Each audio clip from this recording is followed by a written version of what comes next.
வணக்கம். I am doctor Kanyadevi.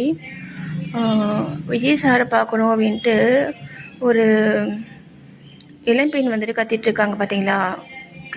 சத்தமாக பேசுகிறாங்க இல்லையா? ஒரு ஆக்ரோஷமாக பேசுகிறாங்க இல்லைங்களா? அவங்களுக்கு வந்துட்டு ஒரு குழந்தை இருக்குது. அவங்க வீட்டுக்கார வந்துட்டு எதுவுமே சொல்லாமல் கூட்டி போயிருக்காங்க போலீஸு.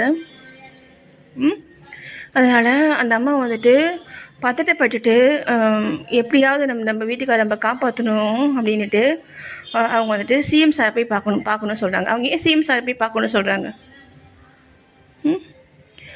ஒரு இடத்துல நீங்கள் போலீஸ் வந்துட்டு இந்த மாதிரி எந்த ஒரு காரணமும் இல்லாமல் என்ன அந்த அம்மா சொல்கிறாங்க, எங்கள் வீட்டுக்காரர் எந்த தப்பும் செய்யலைங்க, அவர் ஒரு ஜிம் வச்சுட்டுக்காரு சொல்கிறாங்க. ஜிம் வச்சுட்டு வந்துட்டு இருக்கக்கூடியவங்க எந்த தவறு வந்துட்டு அவங்க செய்திட முடியும் சொல்லுங்கள்? அவங்களுடைய மையம் முழுக்க வந்துட்டு எங்கே இருக்கும்? அங்கே வரக்கூடிய அந்த கிளைண்ட்ஸை வந்துட்டு எப்படி வந்துட்டு சாட்டிஸ்ஃபை பண்ணணும், அதில் மட்டும்தான் வந்துட்டு அவங்களுடைய ஃபுல் ஃபோக்கஸ் வந்துட்டு இருக்கும் இல்லைங்களா? அந்த மாதிரி இருக்கும் பொழுது அவர் மேலே வந்துட்டு என்ன உதவியுமே சொல்லாமல் அப்படியே வந்து கூட்டிகிட்டு போயிருக்காங்க. அந்த அம்மா வந்துட்டு இப்போ காலையில் அவங்க வேறு ஊர் வந்துட்டு இருந்திருக்காங்க. இப்போ சென்னை வந்துட்டு என்ன விஷயம் எனக்கு தெரியாது. அவங்க வந்து சென்னை இவங்க வந்துட்டு சிஎம் சாரை வந்து பார்க்கணும் அப்படின்ட்டு இருக்காங்க. ஏன் அவங்க சிஎம் சார் பார்க்கணும்னு சொல்கிறாங்க?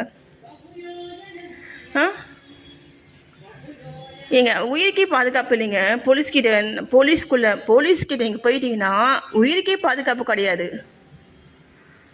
உங்களுக்கு தெரியுமில்ல?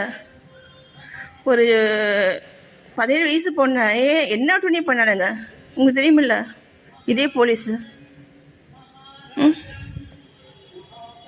அந்த பொண்ணு செய்யறது சரி